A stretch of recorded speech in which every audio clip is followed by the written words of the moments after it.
جو کام بھی کریں اللہ کی رضا کے لیے کریں.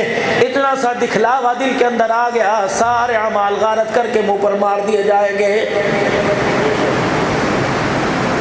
اسی لیے امام الانبیاء محبوب کبریا مدنی کریم صلی اللہ تعالی علیہ وسلم نے ارشاد فرمایا, قیامت کے دن ان 7 آدمیوں میں ایک آدمی وہ بھی ہے جو دائیں ہاتھ سے دیتا ہو, بائیں ہاتھ کو پتہ نہ لگتا ہو. ایسے آدمی کو اللہ اس کا سایہ عطا فرمائے گا.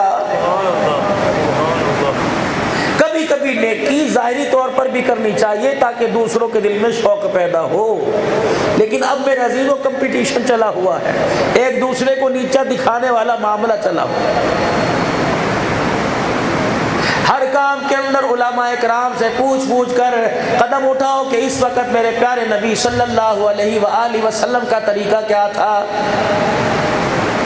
دکانداری تو دور کی بات ہے, کاروبار تو دور کی بات ہے, قربان جاؤ اللہ کے پیارے نبی صلی اللہ علیہ وآلہ وسلم نے ہمیں سونے اور جاگنے اٹھنے کا طریقہ بھی بتلایا. کب اعلان ہوا؟ حجۃ الوداع کے موقع پر اعلان ہوا جب 1.25 لاکھ صحابہ کرام نبی علیہ السلام کے سامنے کھڑے تھے. 10 ذی الحج 11 ذی الحج 9 ذی الحج 10 ذی الحج اور 11 ذی الحج 3 دن میرے نبی پاک نے خطبہ ارشاد فرمایا. مزدلفہ کے میدان میں, عرفات کے میدان میں, منی کے میدان میں 3 مرتبہ 3 دن میں آپ نے خطبہ ارشاد فرمایا. فرمایا لوگوں 2 چیزیں تمہارے اندر دے کے جا رہا ہوں, جب تک یہ تمہارے پاس رہی اسے سانپ کے رکھنا, اسے سنبھال کے رکھنا, اسے اپنی جان سے زیادہ محفوظ رکھنا. جب تک یہ تمہارے پاس نہیں دنیا کی طاقت تمہارا بال بھی بھیگا نہیں کر سکتی. ایک اللہ کی سچی کتاب یعنی قرآن کریم, ایک دوسرا میرے مبارک طریقے. خدا کے واسطے واشتروا به ثمنا قلیلا, تھوڑے سے پیسوں کے لالچ میں میرے طریقوں کا سودا نہ کر دینا. اللہ کی عزت کی قسم ہے جس کے قبضے میں میری جان ہے, اگر میرے طریقے چھوڑ کے آؤ گے میدان معاشر میں عہدے کو سر پر میں تمہیں شکل دکھانے کو تیار نہیں ہوں گا. اگلا اعلان ہوا فلیبلغ الشاہد الغائب. 1.25 لاکھ صحابہ جو ذمہ داری اللہ نے غار حرا میں میرے کندھوں پہ ڈالی تھی, آج وہ ذمہ داری تمہارے کندھوں پہ ڈال کے جا رہا ہوں. دکانداری سے زیادہ, کاروبار سے زیادہ, مال سے زیادہ, رشتہ داری سے زیادہ اس ذمہ داری کو سنبھالنا ہے. جو کھپ گیا اس ذمہ داری کے سنبھالنے میں قیامت کے دن اتنا اونچا کیا جائے گا, قیامت کے دن اتنا ہی بلند کیا جائے گا. جس نے اپنے آپ کو اس کام میں تھکا دیا قبر میں ایسی سکون کی نیند سلایا جائے گا جیسا آج ماں کے پیٹ میں, آج ماں کی گود میں آرام مل رہا ہے. فرمایا اس طرح اٹھایا جائے گا 14ویں چاند کا چاند, 14ویں رات کا چاند بھی تمہارے چہرے کو دیکھ کے شرما جائے گا. کہاں مکہ, کہاں مدینہ, کہاں مزدلفہ, کہاں عرفات کا میدان, 450 صحابہ کرام تمہارے پاکستان کے کونے کونے میں آرام کر رہا ہے. 3 صحابہ کرام عبداللہ جوہنی رضی اللہ تعالی عنہ اور میرے عزیزوں ایک صحابی رسول عمر بن عبسہ رضی اللہ تعالی عنہ. یہ میرے عزیزوں ایک اور صحابی جس کا نام ذہن سے نکل گیا. یہ صحابی میرے عزیزوں سکھر کے اندر, اللہ اکبر, ایک چھوٹی سی بستی وہاں آرام کر رہے ہیں. نہیں یقین آتا, ٹکٹ کٹاؤ, ٹرین میں بیٹھو اور سکھر چلے جاؤ, کسی بھی مرکزی مسجد سے پوچھو صحابہ کرام کی خبروں پہ جانا ہے. خدا پاک کی قسم کھڑے ہونے کی دیر ہے, اللہ اکبر, تمہیں قبریں نہیں لگے گی, تمہیں گلاب کے پھول نظر آئیں گے, وہاں کی مٹی بھی خوشبو کا منظر پیش کر رہی ہے. ادارہ قریب ہے بالکل کونے پہ. مفتی صاحب فرمانے لگے مولانا کبھی جمعرات کے دن آ کے دیکھو, ہم گاؤں والے بتیاں بند کر دیتے ہیں, آسمان سے نور کی برسات ہمیں آنکھوں سے نظر آتی ہے.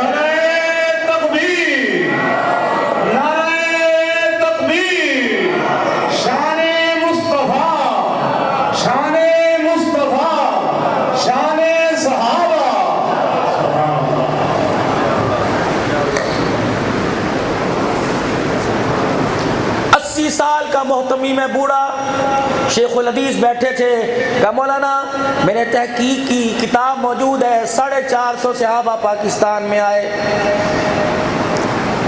عبداللہ جونی رضی اللہ تعالیٰ عنہ کہنے لگے اس کی ہسٹری آپ کو بتاتا ہوں، بڑا خیال تھا، کہنے لگے ان کے قدموں میں میرے ابا جان پتہ نہیں دادا جان دفن ہے، کہ مولانا جب میرے دادے کا انتقال ہوا ان کے قدموں میں قبر بنائی گئی، کدال لگانے والے نے غور کرنے ذرا زور سے کدال لگایا، اللہ اکبر، یہاں سے اس کی قبر سے تھوڑی سی مٹی کھسک گئی، خدا کی قسم میں نے صحابی کا انگوٹھا دیکھا، بولا میں نے یوں کر کے جھانک کے دیکھا، اللہ کی قسم جیسے ایئر کنڈیشن چل رہا ہو ویسے صحابی کی قبر سے ہوا آ رہی تھی۔ کہ میرے دل میں بڑا خیال آیا، یا اللہ حال کھول دے، یا خواب میں اللہ یہ صحابی آ جائے تاکہ پوچھوں تو صحیح یہاں کیوں آیا، واللہ دل بدل خدا کے آگے روتا رہتا، قبر پر صحابی کی حاضری دیتا رہتا، یا اللہ خواب میں دکھا دے، واللہ ایک دن نصیبہ میرا جاگ گیا، ایک دن میرے بھاگ جاگ گئے، مولانا میں رات کو سویا مجھے خواب میں یہی عبداللہ جونی آئے، اللہ اکبر، ایک ہاتھ پیٹ پہ رکھا ہوا تھا، تہمت باندھا ہوا تھا، کرتا گھٹنوں سے نیچے تھا، ایسی سلائی، میں اس سلائی کو اپنی آنکھوں میں لے کر دماغ میں لے کر پورے پاکستان میں گھوما، مجھے وہ سلائی چھینے والا درزی نظر نہیں آیا، پیٹ پہ ہاتھ رکھا ہوا تھا اور ایک ہاتھ پتہ نہیں سیدھا یا ماتھے پر، میں نے کہا میاں عبداللہ جونی بتا تو صحیح کس لیے یہاں آئے، کہاں سکر، کہاں مدینہ، کہاں مکہ، اولاد کہاں، کہنے لگے مدینے میں، خاندان کہاں، کا پتہ نہیں کہاں آرام کر رہے ہیں، بتا تو صحیح، کہ جب حضور نے فرمایا تھا خبردار گھر نہیں جانا،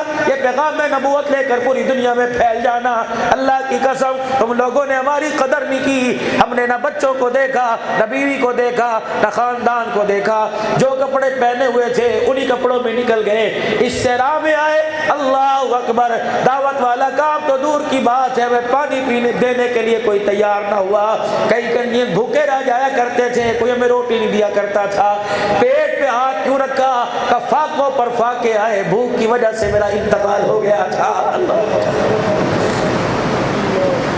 عمر بن ابسہ رضی اللہ تعالی، حضرت امیر معاویہ رضی اللہ تعالی عنہ کا دارالحکومت ملک شام اور ساتھ روم کا بارڈر لگتا تھا، روزانہ ان کی نوک جھوک رومیوں کے ساتھ عیسائی لشکر کے ساتھ رہتی تھی، معاہدہ طے پایا حضرت امیر معاویہ رضی اللہ تعالی عنہ کے درمیان اور روم کے درمیان کہ 6 مہینے تک لڑے نہیں لڑیں گے، امیر معاویہ رضی اللہ تعالی عنہ نے اپنے سارے جنگی لشکر کو بلایا، فرمایا پہاڑوں پر جا کے بیٹھ جاؤ، جیسے ہی 6 مہینے پورے ہوں روم والوں پر حملہ کر دینا، وعدہ بھی پورا ہو جائے گا، ان کو سنبھلنے کا تیاری کرنے کا موقع نہیں ملے گا۔ ایسا ہی ہوا، 6 مہینے کے بعد اگلے دن جب رومی لشکر پر چڑھائی کر دی گئی، فتح ہوتی گئی، صحابہ اسلام کے جھنڈے گاڑتے رہے، یہی عمر بن ابسہ انہوں نے پیچھے سے آواز دی، معاویہ معاویہ، جتنے علاقے فتح کیے اور جتنے اسلام کے پرچم گاڑے سارے اکھاڑ اور علاقہ ان کے قبضے میں دے کے واپس آ جا، تو نے جو یہ کام یہ علاقہ فتح کیا رسول اللہ کے عمل کے خلاف کیا ہے۔ حضرت معاویہ نے مڑ کے دیکھا، عمر بن ابسہ ان کے گلے کرتے ہو، جو فتح ہوئے علاقے بھی حضور علیہ السلام کی مرضی پر نہ ہو چھوڑ کے آ جائے، آج دنیا کا کتا ان کے ایمان پر بھونگلی اٹھاتا ہے۔ حضرت امیر معاویہ رضی اللہ تعالیٰ عنہ عمر بن ابسہ کے پاس آئے اور کہنے لگے کیا ہوا، کہ تو نے سنا نہیں رسول پاک صلی اللہ علیہ وسلم کا ارشاد ہے جب کافر کو اپنے مقابلے میں تیار کرو پہلے اسے وارننگ دو، تو نے دی تھی کہ نہیں؟ کہ رسول پاک کا فرمان نہیں سنا، اعلان جنگ کرو، اس کو کلمہ پڑھ وگرنہ تیار ہو جا، تو نے کیا تھا کہ نہیں؟ پھر کہ رسول اللہ کے عمل کے خلاف کیا، ایسی فتح کو فتح نہیں مانتے۔ امیر معاویہ نے کہا واہ محمد کے یار تیری سوچ پر قربان، امیر معاویہ رضی اللہ تعالی عنہ کو تو نے نقصان کو پہنچنے سے بچا لیا، اللہ اکبر۔ میں سارے علاقوں کو روم والوں کے پاس دیتا ہوں، محمد بھی سچا ہے، محمد کے یاروں کا فرمان بھی سچا ہے۔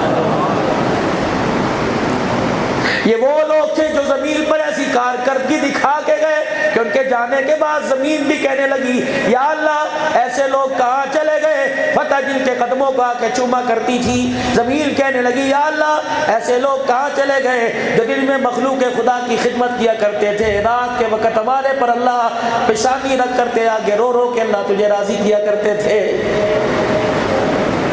حضرت سعد بن وقاص رضی اللہ تعالیٰ عنہ صحابی رسول ہے، رحمت دو عالم صلی اللہ تعالیٰ علیہ وسلم نے اللہ اکبر خدا کے حبیب کی طرف سے پیغام آیا کہ پوری دنیا کے اندر اللہ کا پیغام لے کے جانا ہے۔ ایک لشکر ایک غزوے کے لیے، ایک لشکر ایک عزیزوں ایک جگہ ایک لشکر گیا، سعد بن وقاص رضی اللہ تعالیٰ عنہ اس لشکر کی کمان کر رہے تھے۔ اللہ اکبر، سارا فوجی لشکر صحابہ اکرام رضوان اللہ تعالیٰ علیہ مجمعین کا ساتھ تھا۔ راستے میں دریا آ گیا، نبی کے یار پریشان ہو گئے، کہنے لگے دریا کو عبور کیسے کرے، کشتی کا نظام کوئی نہیں، بحری بیڑے کا انتظام کوئی نہیں۔ سعد بن وقاص رضی اللہ تعالیٰ عنہ نے سارے اسلامی لشکر سے فرمایا ہمیں کشتی کی کیا ضرورت، ہمیں بحری بیڑے کی کیا ضرورت، رسول پاک صلی اللہ تعالیٰ علیہ وسلم جو ہمیں صلاۃ الحاجت والا تحفہ دے کے گئے ہیں، خدا پاک کی قسم ہے یہ اتنا بھاری عمل ہے، اگر ایٹم بم کے آگے کھڑے ہو کے پڑھ لو تو ایٹم بم بھی خاک ہو جاتا ہے۔ زندگی کا اللہ کے فضل سے معمول ہے۔ آپ حضرات کو بھی کہہ کے جاؤں گا، جہاں ظہر کی 12 رکعتیں پڑھتے ہو، جہاں عشاء کی 17 رکعت پڑھتے ہو، مغرب کے 7 رکعت پڑھتے ہو، ان 3 نمازوں میں جن نمازوں کے بعد نفل جائز ہیں، ان 3 نمازوں کے بعد صلاۃ الحاجت بھی پڑھ لیا کرو۔ 2 رکعت صلاۃ الحاجت اتنا مضبوط، اتنا طاقتور ہتھیار ہے، پڑھنے والا مصلی پہ بیٹھ کے صلاۃ الحاجت پڑھے، سلام پھیرنے سے پہلے اللہ اس کا مسئلہ پورا فرما دیتا ہے۔ کہنے لگے اتنا بڑا تحفہ رسول اللہ دے کے گئے، اب کس چیز کی کمزوری ہے؟ چلو صحابہ اکرام اترو اور اتر کر اپنی اپنی چادریں بچھاؤ، 2 رکعت صلاۃ الحاجت پڑھو۔ صحابہ اکرام نے صلاۃ الحاجت پڑھے، نفل پڑھے۔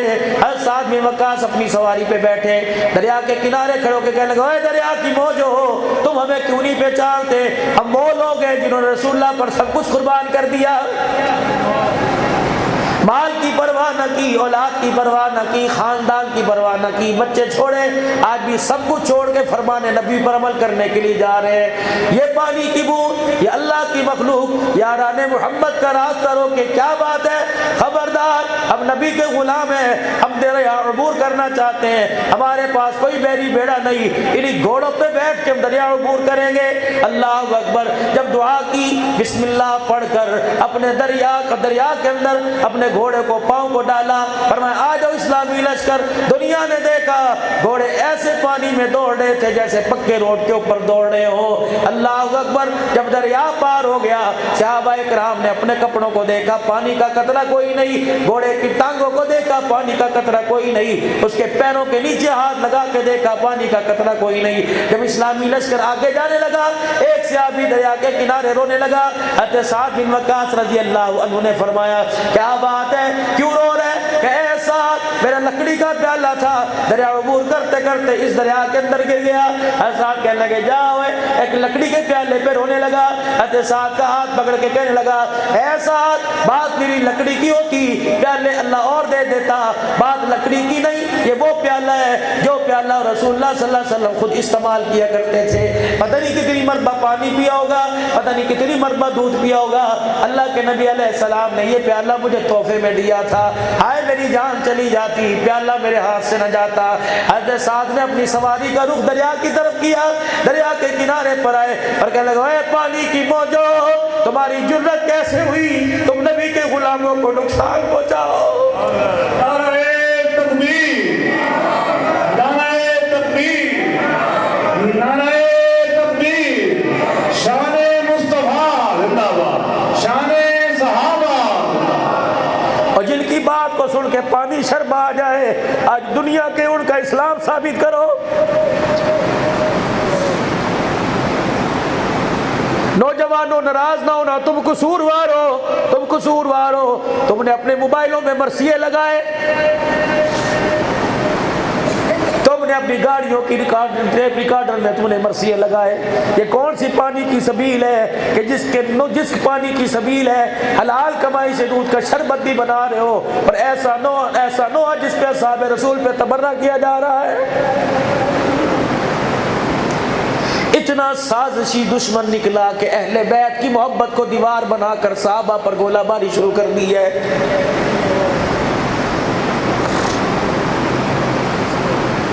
سعد بن وقاص رضی اللہ تعالیٰ دریا کی طرف تیری جرت کیسے ہوئی غلامان مصطفیٰ کو نقصان پہنچا سکے؟ میں اللہ کے نبی کا صحابی تجھے آرڈر دے رہا ہوں ہمارا پیالہ ہمیں واپس کر۔ اللہ اکبر۔ حضرت سعد نے دریا کی موجوں کو للکارا، ایک پانی کی موج آئی، پیالہ اٹھا کے دریا کے کنارے سے باہر پھینک دیا تھا۔